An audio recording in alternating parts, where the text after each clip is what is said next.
किसी की किडनियों की धुलाई हो रही है, किसी के लीवर का इलाज चल रहा है, किसी के दांतों का इलाज चल रहा है। अल्लाह ने पैर तुमको सलामत दिए, अल्लाह ने हाथ तुमको सलामत दिए, अल्लाह ने आंखें तुमको सलामत दी, अल्लाह ने जुबान तुमको सलामत अता फरमाई, अल्लाह ने हार्ट ये दिल तुमको सलामत अता फरमाया, अल्लाह ने किडनियां सलामत अता फरमाई है। कितनी नेमतों से मेरे रब ने इंसान को नवाजा है। औलाद अल्लाह की नेमत है, बीबी अल्लाह की नेमत है, माँ बाप अल्लाह की नेमत है, ये मकान अल्लाह की नेमत है, ये हरियालियां अल्लाह की नेमत है, ये दौलत अल्लाह की नेमत है। बेशुमार नेमतों से उस रब ने हमको नवाजा है। एक किस्म के चावल से पेट भर जाता, उसने अलग अलग किस्म के चावल हमको अता फरमाए। एक किस्म का आटा है, उससे कितनी नेमतें बनती हैं। उसी आटे से रोटी बनती है, उसी से समोसा बनता है, उसी से जलेबी बनती है। अगर तेरा पेट रोटी से नहीं भरता तो समोसा खा के पेट भर ले। कितना मेहरबान है मेरा रब अपने बंदों पर, उसने कितनी नेमतों से हमको नवाजा है। बेशुमार नेमतों से उस रब ने हमको नवाजा है। ये खाना अल्लाह की नेमत है, ये पानी अल्लाह की नेमत है। अल्लाह की नेमतों का शुक्रिया अदा करो ऐ मेरे प्यारे मुसलमानों। एक किस्म के गोश्त से हमारा पेट भर जाता, उसने अलग अलग किस्म के गोश्त हमको अता फरमाए। और एक किस्म की दाल से हमारा पेट भर जाता, उसने अलग अलग किस्म की दालें हमको अता फरमाई है। एक किस्म की सब्जी से पेट भर जाता, उसने अलग अलग किस्म की सब्जियां हमें अता फरमाई। उसने हमको मौसमी फल अता फरमाई, उसने हमको मौसमी फ्रूट अता फरमाई, उसने हमको ड्राई फ्रूट अता फरमाई। कितनी नेमतों से उस रब ने हमको नवाजा है और हम कितना उसका शुक्र अदा कर रहे हैं। मस्जिदें हमारी सूनी हो गई, सिनेमा हॉल हमने आबाद कर दिए, आज मदरसे हमारे वीरान हो गए, आज हर घर को हमने सिनेमा हॉल बना दिया है। याद रखो मुल्लापुर वालों, जब अल्लाह की नेमतों की आदमी नाशुक्री करता है तब अल्लाह अपनी नेमतें वापस ले लेता है। उस रब की नेमतों का शुक्र अदा करो। बड़े बड़े दौलत वाले दुनिया में आए, बड़े बड़े पैसे वाले दुनिया में आए, आज उनका नाम लेने वाला कोई नहीं है। और जो अल्लाह की नेमतों का शुक्र अदा करता है, सदियां गुजर गई है, लोग आज भी उनको याद कर रहे हैं। देख लो गौसे आजम को पर्दा किए हुए 800 साल के वक्त करीब वक्त गुजर गया, लेकिन आज मुल्लापुर की सरजमीन पर उनके नाम की महफिल सजी हुई है। आज उनको दुनिया में याद किया जा रहा है। वजह क्या है? वजह ये है खैरुन नासी मन यनफउन नास, जो लोगों को नफा पहुंचाता है। लोगों में बेहतर वो है जो लोगों को नफा पहुंचाए, जो दूसरों को फायदा पहुंचाए। गौसे आजम ने दूसरों को फायदा पहुंचाया। जब तक दुनिया बाकी रहेगी गौसे आजम को याद किया जाता रहेगा। जब तक दुनिया बाकी रहेगी गरीब नवाज को याद किया जाता रहेगा। जब तक दुनिया बाकी रहेगी साबिर पाक को याद किया जाता रहेगा। जब तक दुनिया बाकी रहेगी मदारे पाक को याद किया जाता रहेगा। जब तक दुनिया बाकी रहेगी आला हजरत को याद किया जाता रहेगा। जब तक दुनिया बाकी रहेगी ताजुश शरिया को याद किया जाता रहेगा।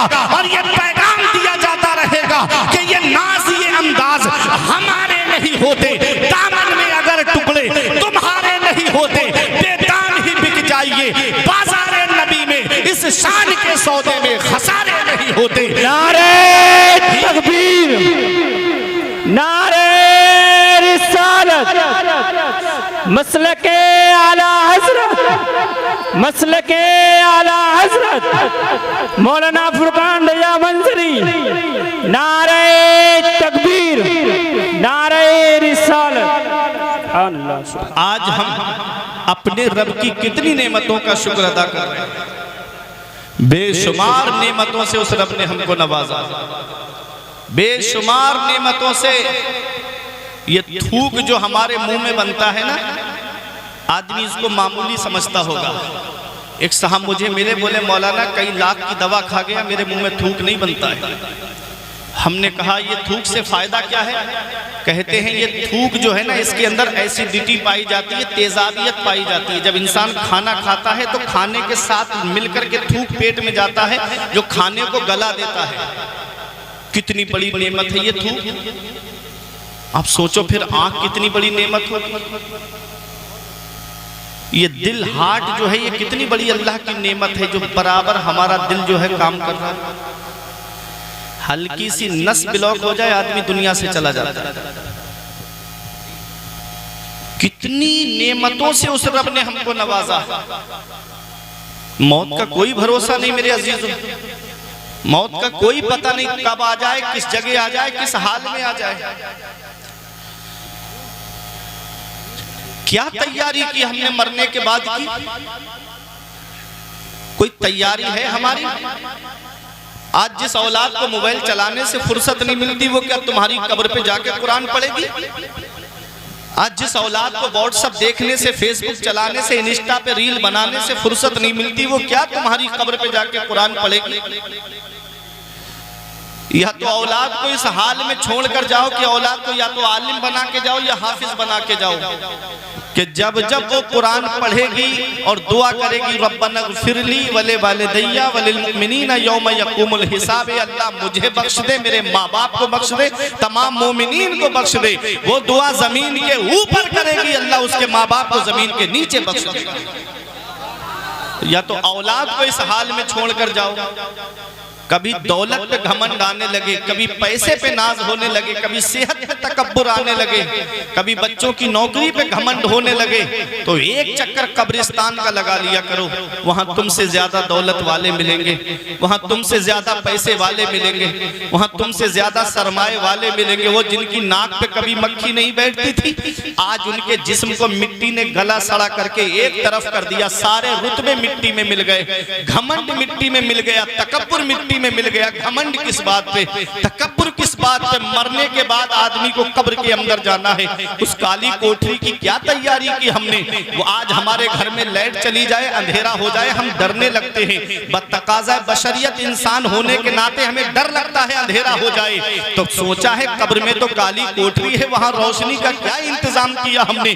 कब्र में तो कीड़े मकोड़े हैं। आज हल्की सी चूंटी हमारे कान में चली जाए तो पूरी रात हमारी नींद उड़ जाती है। और कब्र में उन कीड़े मकोड़ों में हमारे जिस्म का क्या हाल होगा? क्या तैयारी की हमने कब्र में कीड़े मकोड़ों से हिफाजत की? ऐ मेरे अजीजों, वही आज हम दुनिया की रंगरेलियों में मस्त हो गए। आज हम दुनिया की रंगरेलियों में ऐसे खो गए कि हम मरने के बाद कब्र को भी भूल गए, कब्र के अजाब को भी भूल गए। अल्लाह अकबर, अपने आका को हमको चेहरा दिखाना है कब्र के अंदर जाकर के। आओ मैं आपको बताता हुआ चलूं, आज हम हैं कि हमारे नामे आमाल को झांक करके देखा जाए तो कोई ऐसी नेकी नजर नहीं आएगी कि जिस पे सीना तान के कहे कि ये नेकी हमको जन्नत में लेकर जाएगी। मैं आपको एक शख्सियत का जिक्र सुनाता हूँ। आप बहुत शौक से जिनके नाम पर फातिहा लगती है हलवे पर, और आदमी बड़े शौक से उनके नाम पर फातिहा लगती है और हलवे को खाता है। तारीख में जिनका नाम हजरत उवैस करनी मिलता है। जानते हो कौन है उवैस करनी? आज किसी की बिल्डिंग देखी हम फख्र से कहते हैं अरे इसके तो मजे है, किसी की दौलत देखी फख्र से बोले इसके तो मजे है, ये तो दौलत वाला है। हजरत उवैस करनी को देखो, शान देखो, मकाम देखो, दुनिया में जिंदगी का सलीका देखो, दुनिया में जिंदगी जीने का तरीका देखो। कौन है उवैस करनी? नबी का दीदार बज़ाहिर न कर सके, लेकिन नाम, मकाम, मर्तबा, जिक्र नबी की बारगाह में हो रहा है, चर्चा नबी की बारगाह में हो रहा है। पूरी जिंदगी सादगी के साथ में गुजारी, नबी का बज़ाहिर दीदार न कर सके। मेरे आका सहाबा के मजमे में फरमाते हैं, ऐ मेरे सहाबा, कर्न में मेरा एक आशिक रहता है, कर्न में मेरा एक दीवाना रहता है। ऐ मेरे सहाबा, उसका नाम उवैस है। ऐ अली, ऐ उमर, जब तुम्हारी मुलाकात उससे हो तो मेरे उवैस से मेरा सलाम कहना और मेरा पैरहन शरीफ मेरे उवैस को देना, और मेरे उवैस से कहना कि मेरी गुनाहगार उम्मत के लिए बख्शिश की दुआ करे, मेरी गुनाहगार उम्मत के लिए मग़फ़िरत की दुआ करे। अल्लाह अकबर, वो हजरत उवैस करनी है। हजरत उमर फारूक आजम का जब दौरे खिलाफत आता है तो हज के मौके पे तमाम हाजी मौजूद थे। आपने ऐलान करवाया कोई हाजी अरकाने हज अदा करने के बाद वापस न जाए, तमाम हाजी बू कुबैस पहाड़ी के नीचे जमा हो जाएं। तमाम हाजी जमा हो जाते हैं। आपने फरमाया अब सारे हाजी बैठ जाएं, वो खड़े रहे जो यमन से आए हैं। यमन के हाजी डरने लगे, पता नहीं हमें क्यों खड़ा किया जा रहा है। हजरत उमर फारूक आजम ने फरमाया यमन के हाजी बैठ जाएं, अब यमन में वो जो कर्न से आए हाजी खड़े हो जाएं। एक बूढ़ा शख्स खड़ा होता है, ये हजरत उवैसे करनी का चचा था। हजरत उमर फारूक आजम ने पूछा तुम कर्न से आए हो? उसने कहा हाँ मैं कर्न से आया हूँ। फरमाया क्या उवैसे करनी को जानते हो? उसने कहा हुजूर उवैस नाम का एक मेरा भतीजा है, लेकिन वो इस लायक कहाँ कि आप उसका जिक्र करें, वो इस लायक कहाँ कि आप उसका नाम ले। अरे वो तो दीवाना है, वो तो पागल है, वो तो गलियों में गुजरता है, बच्चे उस पर पत्थर मारते हैं। हजरत उमर फारूक आजम की आंखों में आंसू आ गए। फरमाया मैं उसी दीवाने की बात कर रहा हूँ, मैं उसी दीवाने के बारे में पूछ रहा हूँ। हजरत उवैसे करनी के बारे में उमर फारूक आजम पूछते हैं। फरमाया क्या तुम उसे जानते हो? कहा हाँ वो तो मेरा भतीजा है, मैं उसे जानता हूँ। अल्लाह अकबर। वो हजरत उवैसे करनी कैसे जिंदगी गुजारी सादगी के साथ में। आज हम किसी की बिल्डिंग को देखें तो ललचाने लगते हैं, किसी की दौलत को देखें तो ललचाने लगते हैं। मकाम देखो, मर्तबा देखो, वो हजरत उवैसे करनी कि उनको जन्नत के दरवाजे पे रोक दिया जाएगा, सब जन्नत में जा रहे होंगे, उवैसे करनी को रोक दिया जाएगा। अर्ज करेंगे मौला मुझे क्यों रोक दिया गया? आवाज आएगी अकेले मत जाओ, अपने नबी की उम्मत की शफाअत करो और उसको अपने साथ में जन्नत में लेकर जाओ। दारे तकबीर, दारे रिसालत, बस लगे आला हजरत अल्लामा फरकान रज़ा मंजरी, दारे हैदरी जिंदा।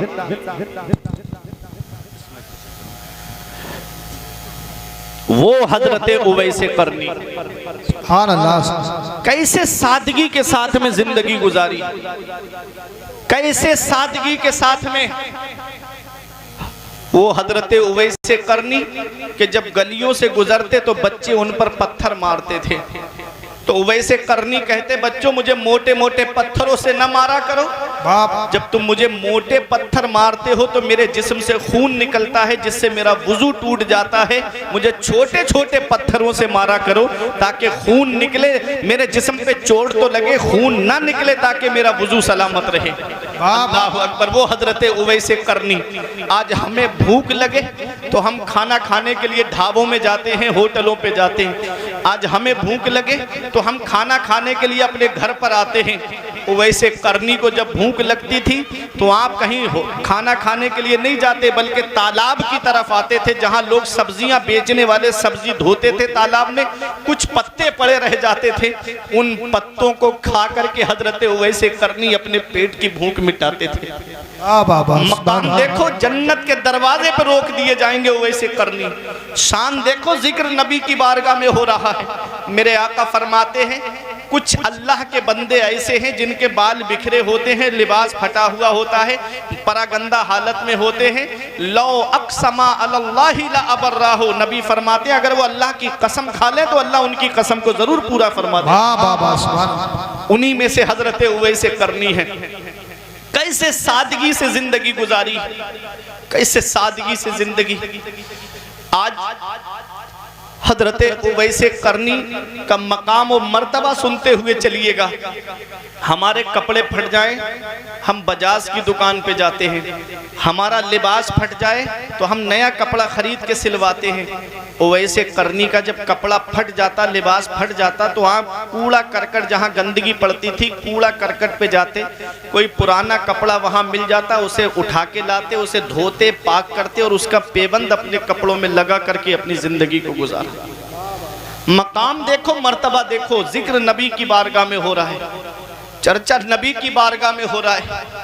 शान जब गलियों से गुजरते तो कुत्ते भौंकते थे उनके ऊपर, कभी कुत्तों को जवाब नहीं दिया मुल्लापुर वालों। हजरत उवैसे करनी ने जब गुजरते तो कुत्ते भौंकते उनके ऊपर। एक दिन कुत्तों को जवाब दिया था पलट करके, एक कुत्तों मेरे ऊपर भौंका ना करो, अभी तुम नहीं जानते कि तुम मुझसे बेहतर हो या मैं तुमसे बेहतर हूं। कुत्तों मुझ पे भौंका ना करो। कुत्तों अगर पुल सिरात में पार ना कर सका कयामत के दिन तो तुम मुझसे बेहतर हो, और अगर मैं पुल सिरात पार कर गया तो मैं तुमसे बेहतर हूं। क्या खौफे खुदा है उवैसे करनी का।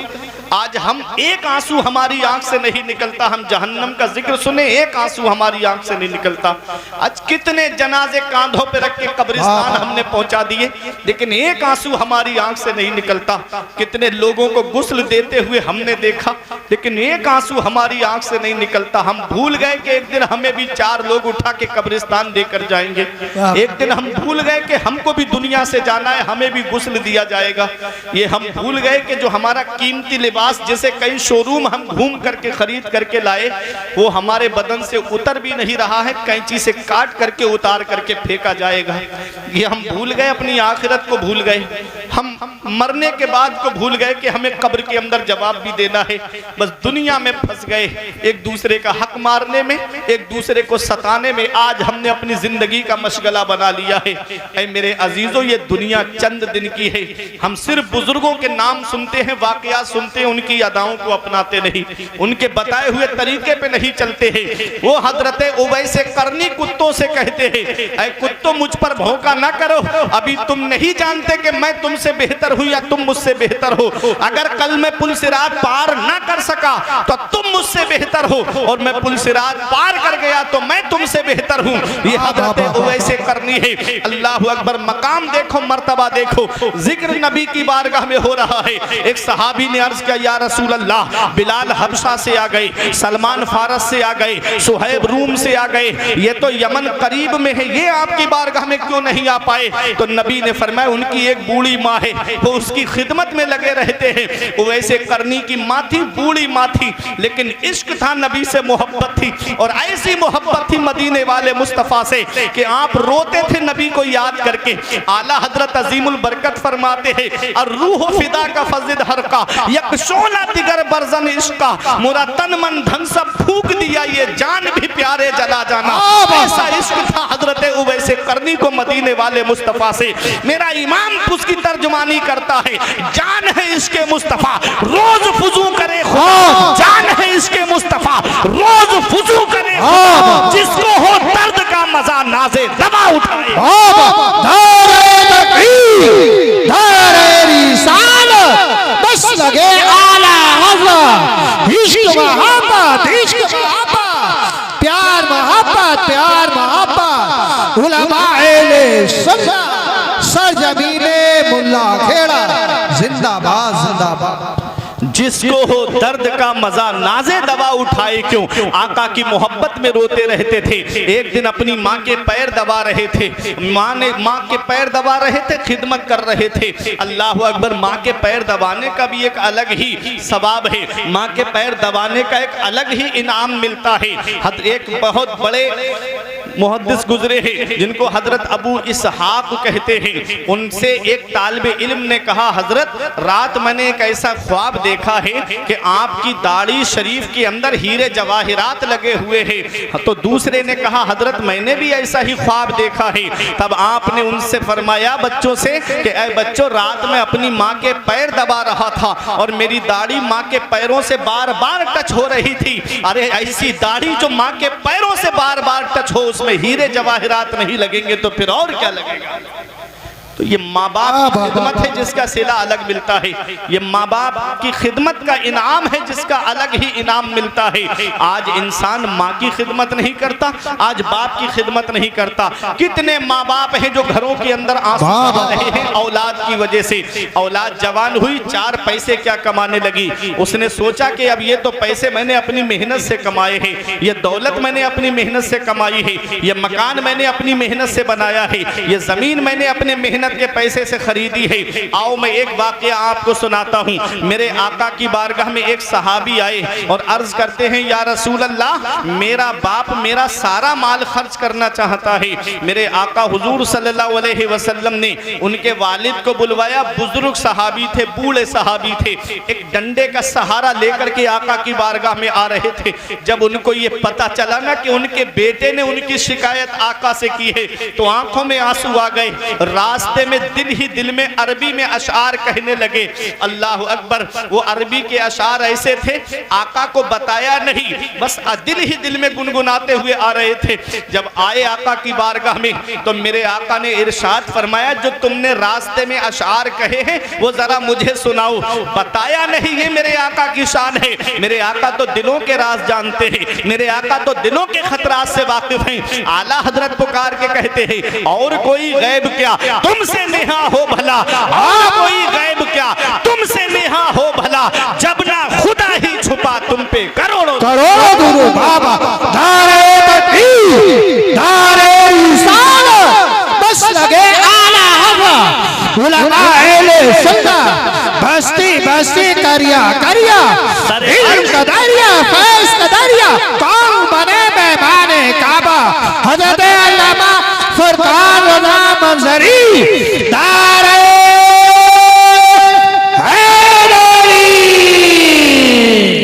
सरे अर्श पर है तेरी गुजर, दिले फर्श पर है तेरी नजर, मलाकूत मुल्क में कोई शय नहीं वो जो तुझ पे आया ना हो।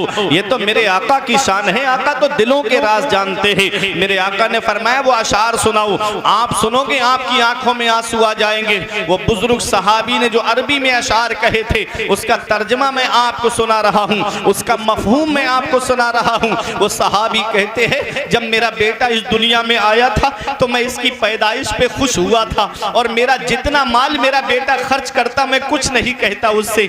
मैं इसकी हिलाकत से, इसकी मौत से डरता था कि कहीं मेरा बेटा मुझे छोड़ के दुनिया से न चला जाए। वो कहते हैं कि इसे तकलीफ होती थी तो मैं तड़प जाता था। अल्लाह अकबर। वो सहाबी रोते हुए अशार कहते हुए आए थे, दिल ही दिल में वो अशार थे, आका को सुना रहे हैं, या रसूल अल्लाह, आज मेरा बेटा थोड़े पैसे कमाने लगा तो इसने आपकी बारगाह में आकर के मेरी शिकायत की है। मेरे आका को जलाल आ गया। मेरे आका इरशाद फरमाते हैं, मेरे आका ने उन सहाबी से फरमाया, अंता व मालो का ले अभी का, ए मेरे सहाबी, तुझ पर भी तेरे बाप का हक है और तेरी दौलत पर भी तेरे बाप का हक है। पता चला औलाद कितना भी कहे, ये माल मेरा है, ये मकान मेरा है, ये दौलत मेरी है, मदीने वाले मुस्तफा फरमाते हैं कि औलाद पर भी बाप का हक है और उसकी दौलत, उसकी जायदाद पर भी उसके बाप का हक है। जिंदाबाद जिंदाबाद। बहुत अच्छी, बहुत बड़ी नेमत है। बाप आंगन में लगे हुए पेड़ की तरह होता है।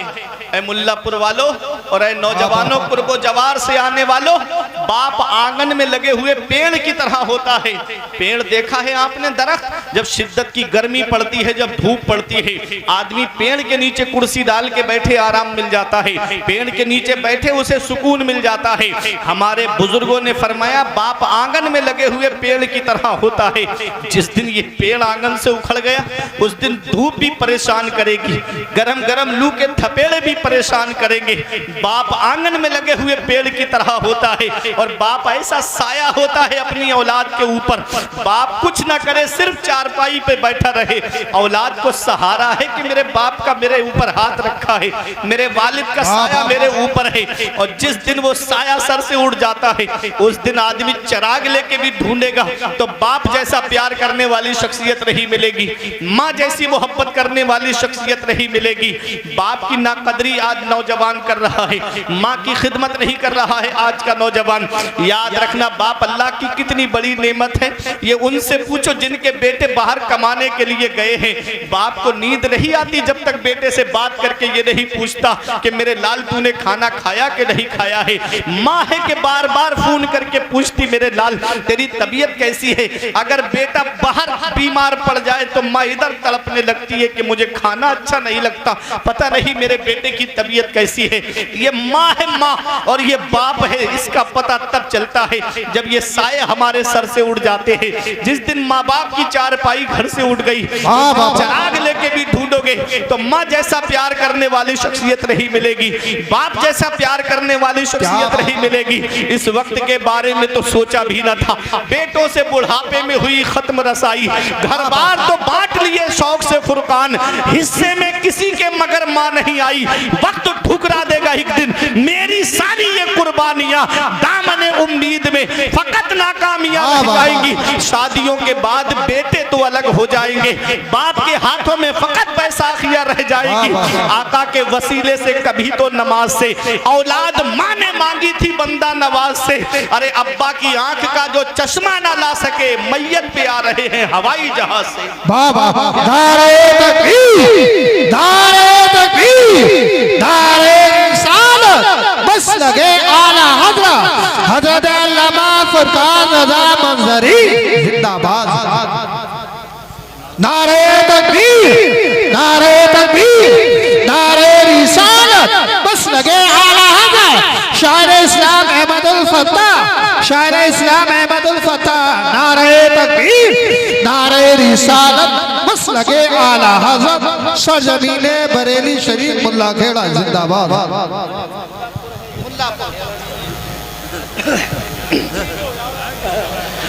तो माँ बाप अल्लाह की बहुत बड़ी नेमत है। जिस दिन माँ बाप का साया सर से उठ गया उस दिन एहसास होता है हम कितनी बड़ी नेमत से महरूम हो गए।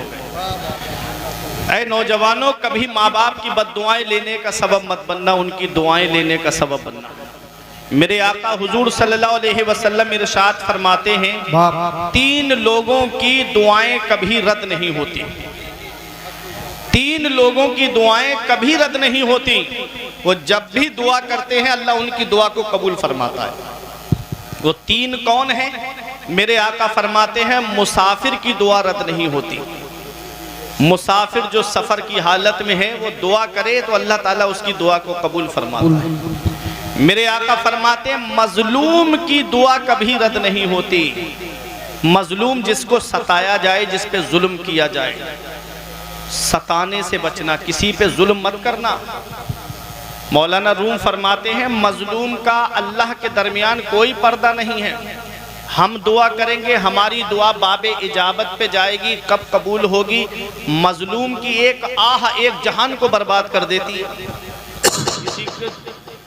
किसी के दिल दुखाने का सबब मत बनना, किसी को सताने का सबब मत बनना। नहीं बेटा तुम सुकून से बैठ जाओ। नहीं, बहुत मेहनत से जलसा सजाया जाए। नहीं देख, इन कमेटी वालों से पूछो कैसे पैसे जमा करे होंगे, भीख की तरह पैसे मांगे होंगे तब इतना बड़ा जलसा सजा होगा। 3 लोगों की दुआएं कभी रद्द नहीं होती। मुसाफिर की दुआ, मजलूम की दुआ और औलाद के हक में उसके बाप की दुआ। जब भी दुआ करते हैं अल्लाह उनकी दुआओं को कबूल फरमाता है। आज हम दुआएं कराते फिर रहे हैं। मैं आया, हजरत दुआ करो, कारोबार में बरकत नहीं होती। पीर साहब आ गए, अरे पीर साहब आ गए, हजरत दुआ कर दो, कारोबार में बरकत नहीं होती। जाकर के जगह जगह हजरत दुआ करो, कारोबार में बरकत नहीं होती। घर में माँ बाप बैठे हैं, उनसे दुआएं लो। इतनी जल्दी किसी मौलाना की, पीर की दुआ कबूल नहीं होगी जितनी जल्दी माँ बाप की दुआ औलाद के हक में कबूल होती है। आज माँ बाप एक एक पैसे के लिए परेशान हैं, माँ बाप एक एक पैसे के लिए दुखी हैं, माँ बाप दवाई के लिए परेशान हैं और बेटा अजमेर की बड़ी देग में पैसे डाल कर आ रहा है। इधर माँ बाप एक एक पैसे के लिए परेशान है, बेटा नैनीताल की सैर कर रहा है। इधर माँ बाप एक एक पैसे के लिए दुखी हैं और बेटा होटलों में खाना खा के वेटरों को टिप देकर आ रहा है। अल्लाह कुरान के दूसरे पारे में फरमाता है, सबसे बेहतर खर्चा वो है जो माँ बाप को दिया जाए। 500 रुपए कमाते हो, 100 रुपए उसमें से अपने माँ बाप को खर्चे के लिए दे दो, 400 रुपए बचे, उसमें अल्लाह इतनी बरकत अता फरमाएगा कि तुम्हारी नस्लें खाएंगी तब भी बरकत खत्म नहीं होगी। लेकिन माँ बाप एक एक पैसे के लिए दुखी हैं, माँ बाप एक एक पैसे के लिए परेशान हैं और बेटा है कि दोस्तों के साथ में पार्टियां करता नजर आ रहा है। इसका पता हमें तब चलता है जब माँ बाप की चारपाई घर से उड़ जाती है, तब एहसास होता है कि हम कितनी बड़ी नेमत से महरूम हो गए। आज कितना बड़ा साया हमारे सर से चला गया। ये बाप क्या है? कभी वालिद के चेहरे की तरफ देख लिया करो नौजवानों, कभी उनकी सफ़ेद दाढ़ी की तरफ देख लिया करो, कभी उनकी पेशानी की सिलवटों की तरफ देख लिया करो, कभी उनके चेहरे की झुर्रियों की तरफ देख लिया करो, कभी उनके हाथों की लकीरों की तरफ देख लिया करो। अरे ये आज जो बेटा कहता ना मेरे बाप ने मेरे लिए किया क्या है, ऐसी सर्दी के आलम में तुम जाकर के देखो रिठौरा कोई अड्डे पे खड़ा है ताकि मैं 4 पैसे कमा लाऊं, मेरे बेटों के खर्चे में काम आएंगे। कोई बरेली कमाने के लिए जा रहा है, कोई दिल्ली कमाने के लिए जा रहा है, कोई मुंबई कमाने कमाने के लिए जा रहा है, कोई बेंगलोर कमाने के लिए जा रहा है, अरे कोई 3-3 साल के लिए सऊदी कमाने के लिए जा रहा है। याद रखना नौजवानों, ये कोचिंग की फीस भरने वाला एक बाप है, ये इंजीनियरिंग की फीस भरने वाला एक बाप है, ये यूनिवर्सिटी की फीस भरने वाला एक बाप है, ये डॉक्टरी की फीस भरने वाला एक बाप है। एक बाप क्या नहीं करता अपनी औलाद के लिए? बाप कौन सी कुर्बानी नहीं देता अपनी औलाद के लिए? बाप अल्लाह की बहुत बड़ी नेमत का नाम है। इसका पता तब चलता है जब ये साया हमारे सर से उड़ जाता है। उस दिन हमें एहसास होता है कि हम कितनी बड़ी नेमत से महरूम हो गए हैं। अल्लाह रब्बुल इज्जत का एहसान है कि अल्लाह ने हमको माँ बाप अता फरमाए हैं। अगर माँ बाप जिंदा है तो उनकी खिदमत कर लो, और उनका इंतकाल हो गया है तो जुमे के दिन माँ बाप की कब्र की जियारत कर लो।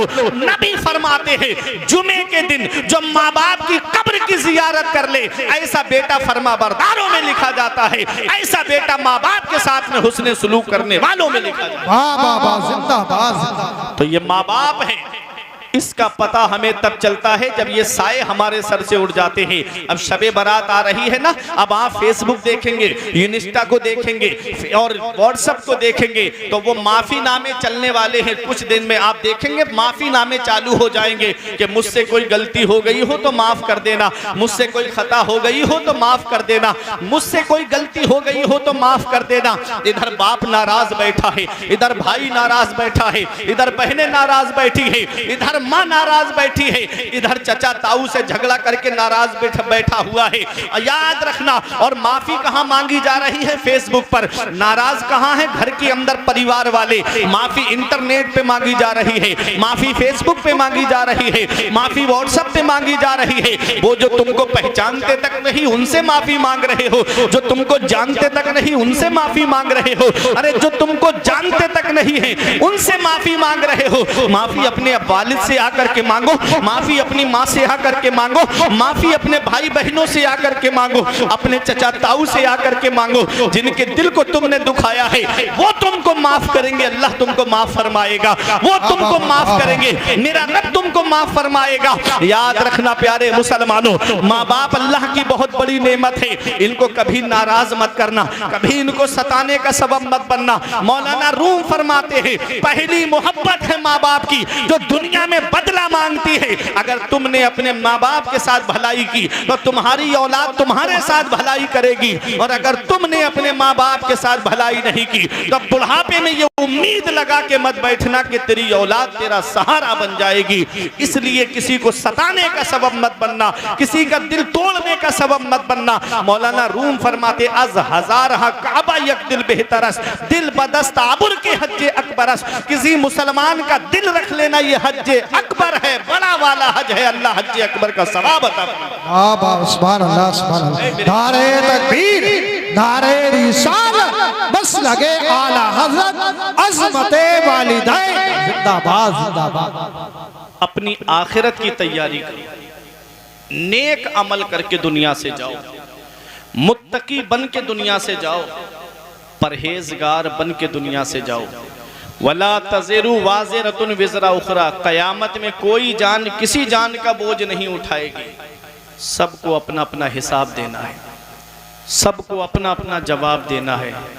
क्या तैयारी की हमने आखिरत की, क्या तैयारी की हमने कब्र में जाने की। ये अचानक आने वाली मौतों से इबरत हासिल नहीं करते, ये अचानक आने वाली मौतों से नसीहत हासिल नहीं करते। साथ जिनके थे यहाँ लश्करों फौजों सिपाह, बेकसाना कब्र के अंदर अकेले चल बसे। एक साथ भी ना ठहरे वादा जिनका आ गया, जी के जी में रह गए अरमान सारे चल बसे। पढ़ के तू कुरान को अब जमा कर ले कुछ सवाब, कब्र पर फिर कौन आए फातिहा के वास्ते। काम वो कर ले प्यारे जिसके 22 कब्र में बागे रिजवा से खुले खिड़की हवा के वास्ते।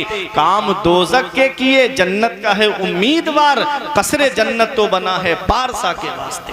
वाह वाह। जो मुत्तकी हैं, जो परहेजगार हैं, वो डरते हैं अपने रब से।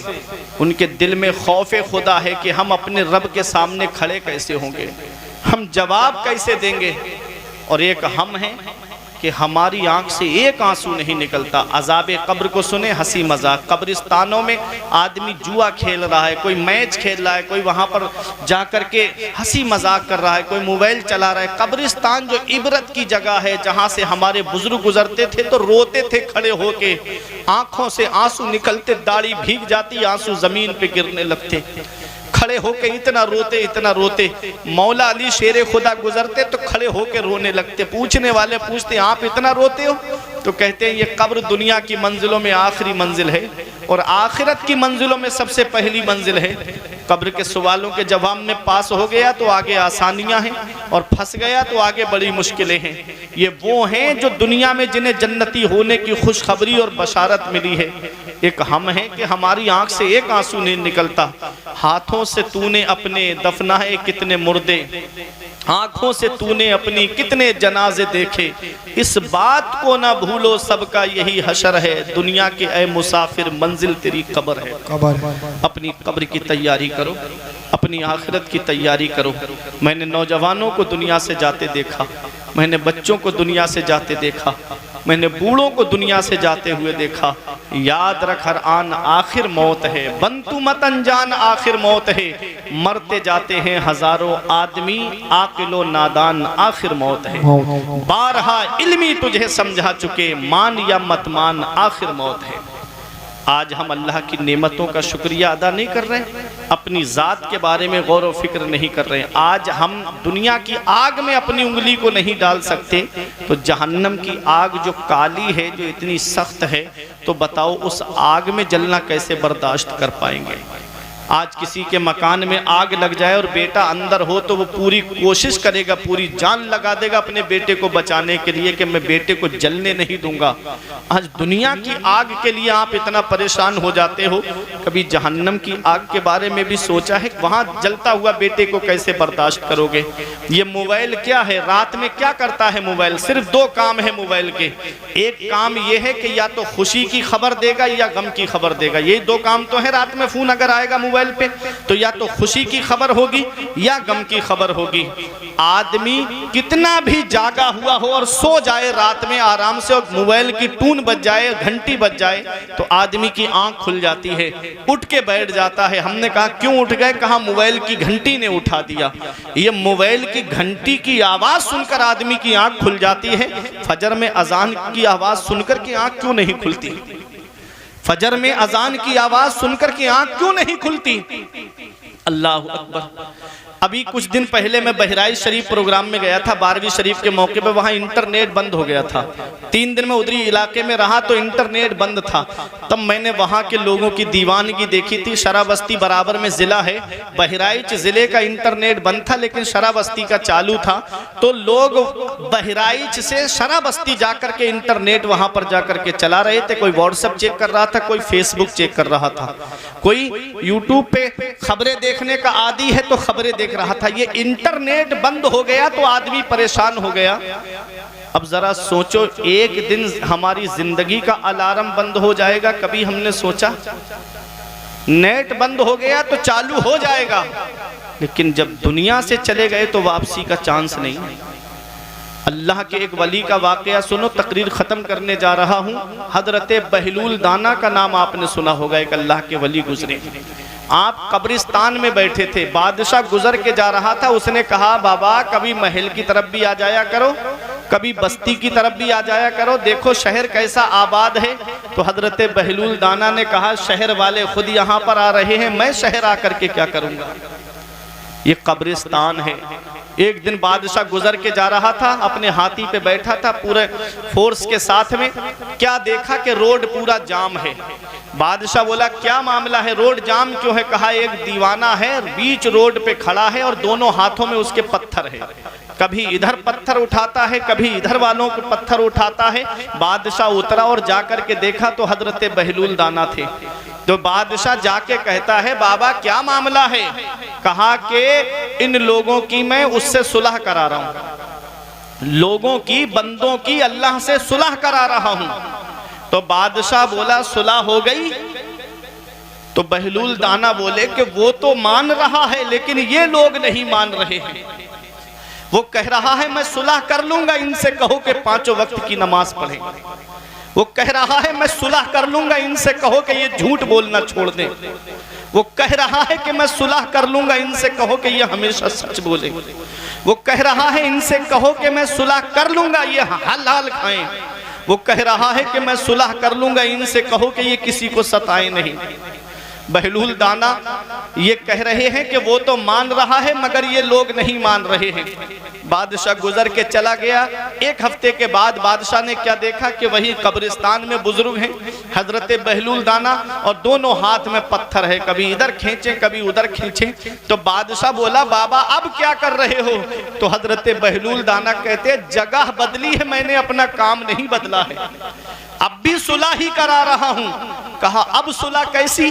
तो कहा कि अब ये कब्रिस्तान वालों की सुलह रब से करा रहा हूं। कल वो मान रहा था तो ये लोग नहीं मान रहे थे, आज ये मान रहे हैं वो नहीं मान रहा है।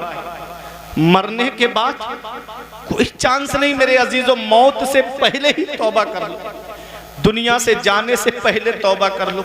ये अल्लाह वाले हैं जो कितनी नसीहत की बातें हमको बता के चले गए, कितने सच्चे पैगाम दे करके हमको चले गए। आज मौका है सुलह कर लो, आज मौका है, जिंदगी की डोर चल रही है, तौबा कर लो, अपने रब को राजी कर लो। आज जो मुसलमान परेशान है वजह यही है कि आज मुसलमान अपने रब को नाराज किए हुए हैं। आज अल्लाह हमसे नाराज है, उसका रसूल हमसे नाराज है, वरना मुसलमान कभी परेशान नहीं हुआ। रब फरमाता वला तहिनु वला तहजनु व अंतुमुल आलौना इन कुंतुम मोमिनीन, गम मत करो, सुस्ती मत उठाओ, तुम ही बुलंद रहोगे बशर्त के तुम मुसलमान बन जाओ, बशर्त के तुम मोमिन बन जाओ। अब मोमिन की शान क्या है? मदीने वाले मुस्तफा फरमाते हैं मोमिन मोमिन के लिए बुनियाद में लगी हुई ईंट की तरह है, एक ईंट दूसरी ईंट को मजबूत करती है। एक ईंट रखी है, लात मारोगे दूर गिरेगी, और उसी को बुनियाद में ईंटों पे ईंटें लगा करके चुन दो तो दीवार हट नहीं सकती। ऐसे ही मोमिन की शान है कि एक मोमिन दूसरे मोमिन के लिए बुनियाद में लगी हुई ईंट की तरह है, एक ईंट दूसरी ईंट को मजबूत करती है। तो एक रास्ते से 2 यहूदी गुजर के जा रहे थे, रास्ते में एक पत्थर पड़ा हुआ था, दूसरा यहूदी कहता है इस रास्ते से मुसलमान नहीं गुजरा है। दूसरे ने कहा कैसे पहचाना? कहा कि हदीस में है, नबी ने उनके फरमाया है इमाततुल अज़ा अनित तरीक, रास्ते से तकलीफ देने वाली चीज को हटा देना ये ईमान का एक हिस्सा है। अगर मुसलमान गुजरा होता तो ये पत्थर बीच रास्ते पे नहीं होता, इसको उठा करके किनारे कर देता।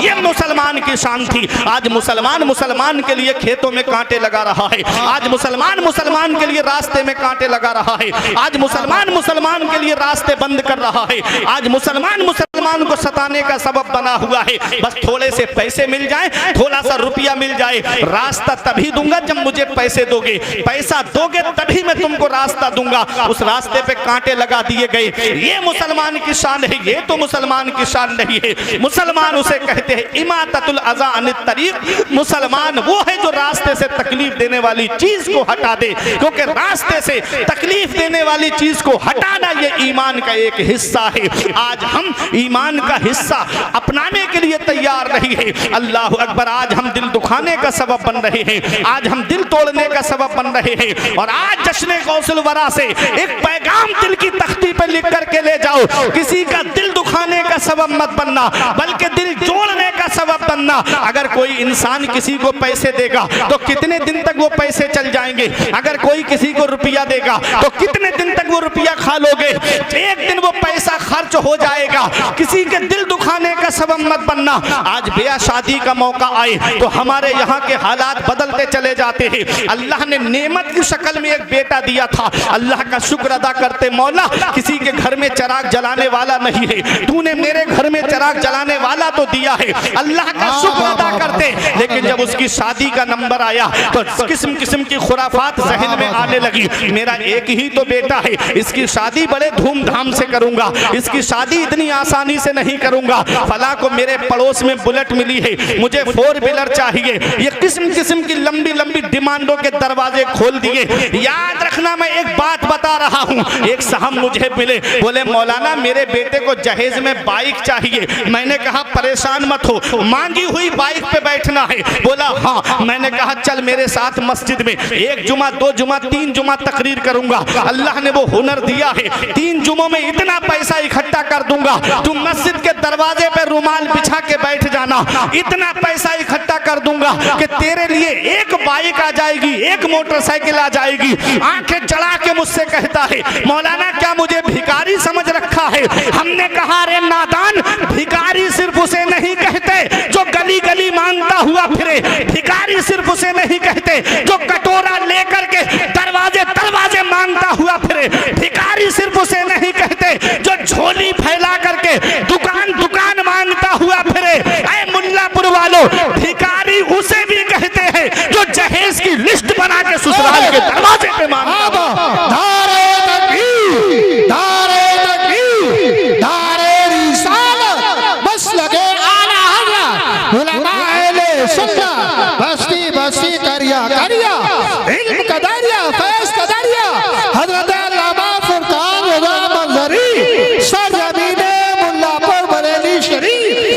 भिखारी उसे भी कहते हैं, भिखारी उसे भी कहते हैं जो जहेज की लिस्ट बना करके ससुराल के दरवाजे पे मांगता हुआ फिरे। अरे कोई इंसान किसी इंसान को क्या देता है? कोई इंसान किसी इंसान को क्या देता है? आदमी सिर्फ वसीला है, खुदा देता है।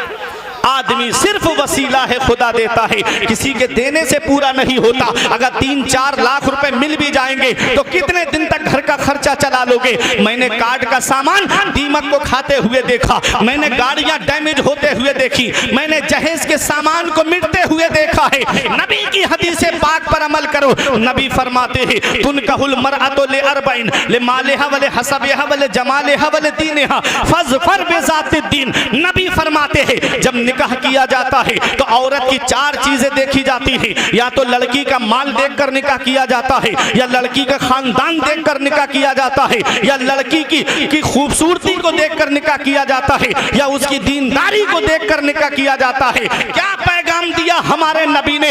ऐ मेरे उम्मती, जब तू निकाह करे तो लड़की की दौलत मत देखना, उसका खानदान मत देखना, उसका हुस्न जमाल मत देखना। फज़फर बिज़ातिद दीन, नबी फरमाते हैं तुम दीनदारी को इख्तियार करना, परहेजगारी को इख्तियार करना, क्योंकि माल जमीन पे काम आता है, खानदान जमीन के ऊपर काम आता है। और आज का हुस्न कोई हुस्न है, अरे ब्यूटी पार्लर जाने से पहले देख लो, ब्यूटी पार्लर से आने के बाद में देख लो, ये तो मिटने वाली चीजें है। दीनदारी वो चीज है जो जमीन के ऊपर भी काम आती है, जमीन के नीचे भी काम आती है। दीनदारी को इख्तियार करो, परहेजगारी को इख्तियार करो। दीनदार लड़की जब तुम्हारे घर में आएगी तो दीन नस्लों तक पहुंच जाएगा। तुम्हारे बच्चे टिकटॉक पर नाचते नजर नहीं आएंगे, बल्कि कुरान की तिलावत करते हुए। जिंदाबाद, नारे तकबीर, नारे रिसालत, उलमाए अहले सुन्नत, हज़रत अल्लामा फुरकान रज़ा मंज़री, नारे हैदरी।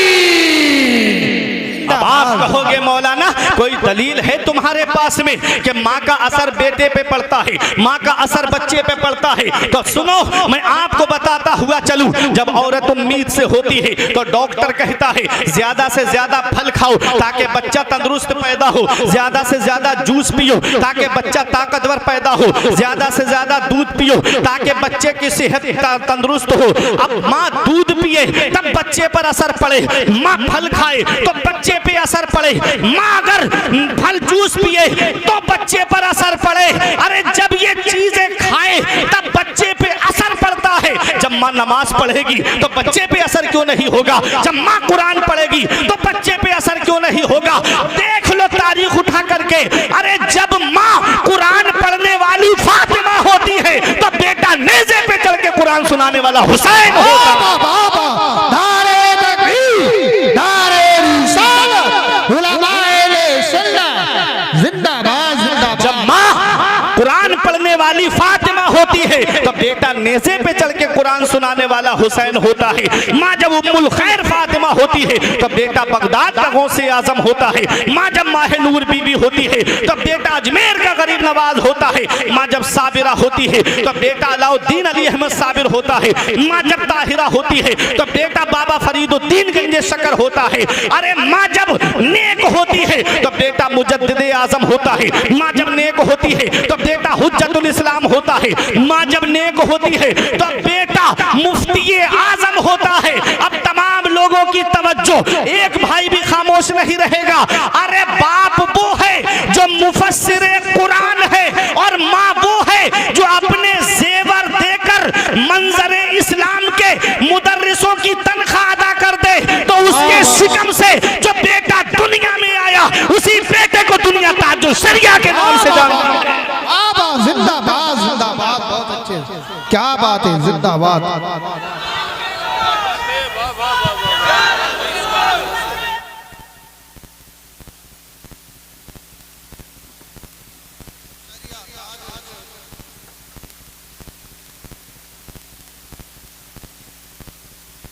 ये अपने बच्चों को वक्त से पहले जवान कर दो।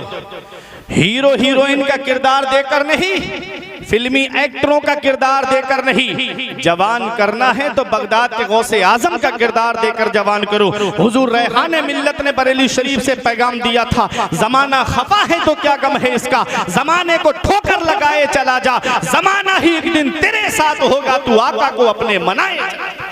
अरे बोलो मोहब्बत से सुभान अल्लाह। इतनी सर्दी नहीं पड़ रही है, मुझे देखे पसीना आ रहा है। आप भी जब नबी के इश्क में बोलेंगे तो मोहब्बत से इश्क रसूल की गर्मी को अपनाओ, बोलो तलब के सुभान अल्लाह। तो किसी का दिल दुखाने का सबब नहीं बनना है, दिल जोड़ने का सबब बन रईयत ही। तुम में का हर शख्स जिम्मेदार है और अल्लाह कयामत के दिन हर शख्स से उसकी जिम्मेदारी के बारे में पूछेगा। बाप औलाद का जिम्मेदार है, छोटा भाई बड़ा भाई छोटे भाई बहनों का जिम्मेदार है, शौहर बीवी का जिम्मेदार है। हर शख्स से उसकी जिम्मेदारी के बारे में पूछा जाएगा। मस्जिद का इमाम तबलीग दीन के एतबार से अपनी बस्ती का जिम्मेदार है, हर शख्स जिम्मेदार है। अब मुझे बताओ, जब हम बेटे का निकाह करने के लिए जाएं, नबी की सुन्नत अदा करने जाएं, निकाह क्या है? नबी फरमाते अन निकाह मिन सुन्नती फमन रगेबा अन सुन्नती फलैसा मिन्नी। नबी फरमाते निकाह मेरी सुन्नत है, जिसने मेरी सुन्नत से एराज किया, रूगर्दानी की, नबी फरमाते हैं वो मुझसे नहीं है, वो मेरे तरीके पे नहीं है। मतलब हम नबी की सुन्नत अदा करने जा रहे हैं, नबी की सुन्नत। और उस सुन्नत की अदायगी के मौके पे बताओ, अगर डांस पार्टी नाचे तो क्या उस निकाह में बरकत होगी? बताओ मुल्लापुर वालों, अगर निकाह नबी की सुन्नत को अदा करते वक्त अगर डांस पार्टी नाचे उस निकाह में बरकत होगी? जिस शादी में एक हफ्ता पहले औरतें ढोल बजाना शुरू कर दें तो बताओ क्या उस शादी में बरकत होगी? जिस शादी में हल्दी की रस्म के नाम पे, मेहंदी की रस्म के नाम पे बेपर्दगी का बाजार गर्म किया जाए, क्या उस शादी में बरकत होगी? जिस शादी में बैंड बजे, बताओ क्या उस शादी में बरकत होगी? यही वजह है कि एक तो हफ्ता नहीं गुजरता बहू अपना चूल्हा अलग कर लेती है। अब ये साहब बैठे रो रहे हैं, मौलाना साहब किसी मौलाना का पता बता दो, कोई आमिल बता दो। हमने कहा क्या हुआ? कहा मेरा बेटा चला गया। हमने कहा इन्ना लिल्लाहि, बोले मरा नहीं है जिंदा है। हमने कहा कहाँ चला गया? बोले बहू ने उस पर अपना कब्जा कर लिया, अब वो ना हमारी बात सुन रहा है ना अपनी माँ की बात सुन रहा है। हमने कहा तो परेशान क्यों हो? कहने लगे मौलाना मेरा पला पलाया बेटा मेरे हाथ से चला गया, मुझे भी बताओ, मैं भी किसी मौलाना से करा के लाऊंगा, उसे अपने कब्जे में करूंगा। हमने कहा लड़की की कोई गलती नहीं है। बोले आप भी ऐसी बात कर रहे हो? हमने कहा लड़की की कोई गलती नहीं है। अरे तुमने अपने बेटे की कीमत बोली थी, तुमने अपने बेटे की कीमत लगवाई थी और उसके बाप ने उसे खरीद करके उसको दिया है। अब जो इंसान जिस चीज को खरीदता है उस पर कब्जा उसी का होता है जो उसकी कीमत को चुकाता है। तुमने तो जहेज के नाम पर बेटे की बोली लगवाई, उसके बाप ने वो बोली को पूरा किया है, अब उस पर लड़की का कब्जा नहीं होगा तो बताओ किसका कब्जा? इसलिए शादी करो तो ऐसी करो सादगी के साथ जैसे अली का अक्द हुआ फातिमा के साथ। जैसे अली का अक्द हुआ फातिमा के साथ, हमने कहा हम मांगने से मना नहीं करते, मांगो, मांगना मोमिन की शान है। यही बात बता के बैठने जा रहा हूं, मांगने से मैं मना नहीं करता, मांगो, मांगना मोमिन की शान है। लेकिन कहां मांगना चाहिए, ये कारी हसन रजा से मत पूछो, ये नईम से मत पूछो, ये आप हाजी जी से मत पूछो, ये अपनी मस्जिद के इमाम से मत पूछो। अरे चलो बरेली शरीफ चलते हैं और आला हजरत की बारगाह में चलो और इमाम इसको मोहब्बत से पूछो, ऐ आला हजरत हम कहां मांगे, कौन हमें देगा? तो गुंबदे रजा से आवाज आती है, कौन देता है? देने को मुंह चाहिए। कौन देता है? देने को मुंह चाहिए। देने वाला है सच्चा हमारा नबी। बाबा बाबा बा, जिंदाबाद जिंदाबाद, सच्चा हमारा नबी। अरे ये दुनियादार देंगे, 1-2 साल में खत्म हो जाएगा, मदीने वाले मुस्तफा देंगे तो वो खत्म नहीं होगा। हातिम ताई के पोते ने एक सैयद से कहा, एक आले रसूल से कहा, मेरा दादा वो है जो 7 दरवाजों से बांटता है, और बांटने की शान ये है कि एक दरवाजे पे लेकर के जब दूसरे दरवाजे पर आए तब भी देता है, तीसरे पे आ जाए तब भी देता है, चौथे पे आए तब भी देता है, 5वें पर आए तब भी देता है, 6, 7वें तक आ जाए तब भी मना नहीं करता है। मेरा दादा तब भी देता है। तो आले रसूल ने कहा वो तेरा दादा है, सैयद ने कहा वो तेरा दादा है जो 7 दरवाजों से बांटता है, तब भी साइल का सवाल पूरा नहीं होता है। अरे मेरे नाना की ये शान है कि एक दरवाजे से बांटते हैं, और जो भी एक बार मेरे नाना की चौखट पर आ जाए कयामत तक किसी के सामने हाथ नहीं फैलाता है। वाह क्या जूदो करम है शहे बतहा तेरा, वाह क्या जूदो करम है शहे बतहा तेरा, नहीं सुनता ही नहीं मांगने वाला तेरा, बाबा बाबा, नहीं सुनता ही नहीं मांगने वाला तेरा। वही रब है जिसने तुझको हमतन करम बनाया, हमें भीख मांगने को तेरा आस्था बताया। मांगना है तो रब की बारगाह में आकर के मांगो, मांगना है नबी के दर से मांगो, अल्लाह देगा, उसका रसूल देगा, तब घर का गुजारा होगा।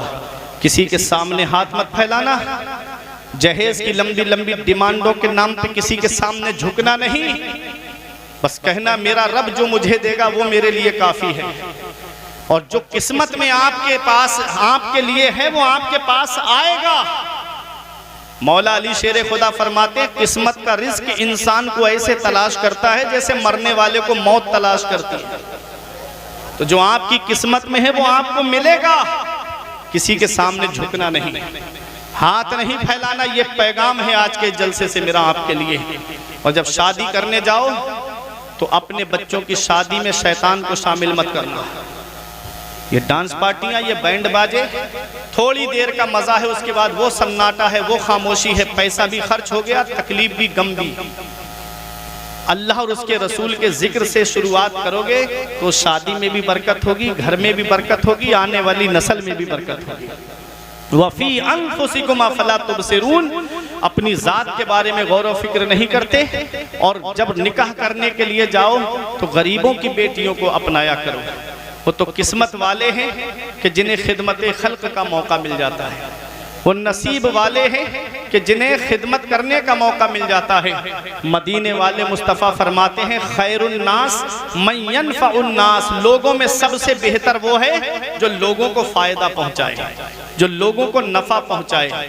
अल्हम्दुलिल्लाह ये आप देख रहे हैं, ये हुसैनी वेलफेयर सोसाइटी के नौजवान कितनी जिम्मेदारी उठाए हुए हैं। जब मैं जलसे से बोल रहा हूं तो कोई जिम्मेदारी ही चीज होगी ना, कितनी जिम्मेदारी उठाए हुए हैं।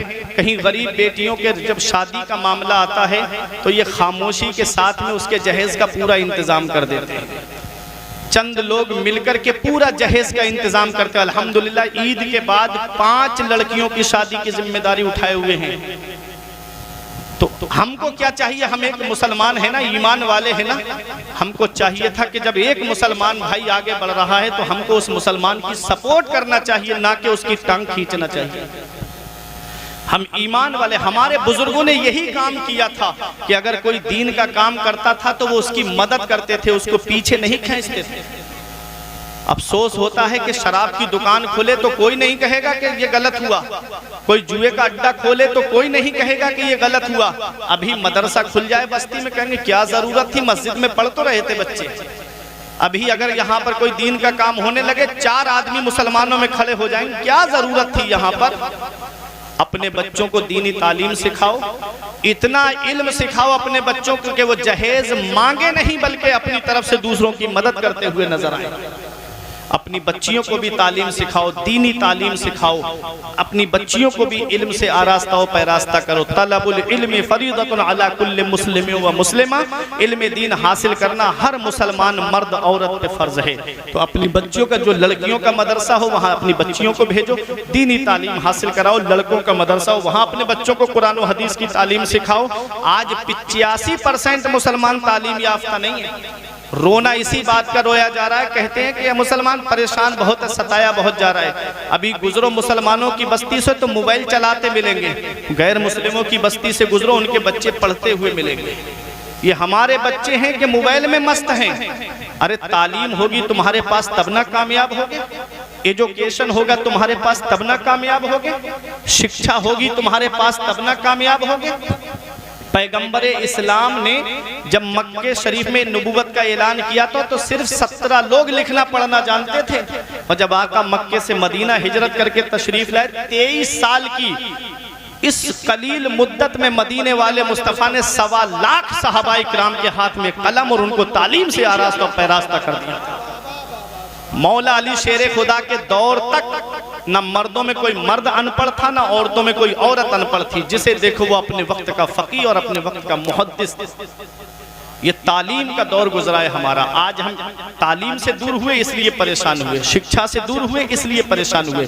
हमारा बच्चा वो मुर्गा कट बाल कटाएगा ना, साइडों से खुले हुए होंगे, गाड़ी पे घूमेगा, मुंह में गुटखा डाला, वो जानता है ना मेरा बाप पंचर की दुकान चलाता है, मरने के बाद उसके ये पंचर की दुकान मुझे ही तो मिलना है। वो सोचता है मेरे बाप की बाल कटिंग की दुकान है, मुझे तो इसी दुकान पे बैठना है। आगे नहीं सोचता कब तक दूसरों की गाड़ियों के पंचर जोड़ते रहोगे। इतनी तालीम हासिल करो कि तुम किसी की गाड़ी का पंचर ना जोड़ो बल्कि दूसरे तुम्हारी गाड़ियों का पंचर जोड़ते नजर। तो इल्म हासिल करो।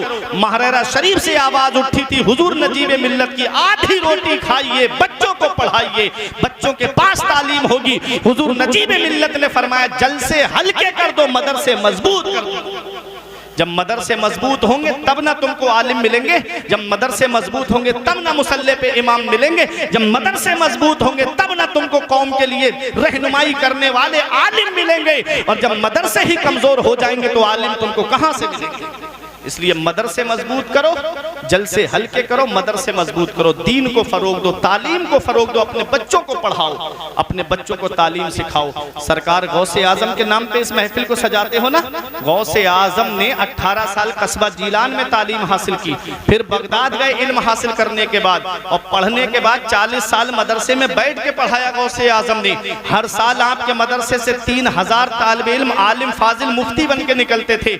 वो गौसे आजम जिन्होंने 1,30,000 आलिम इस कौम को अता फरमाए। वो सरकार गौसे आजम, सरकार गरीब नवाज को देखो, आप संजर में पैदा हुए, इल्म हासिल करने समरकंद गए, बुखारा गए, फिर हिंदुस्तान में आए।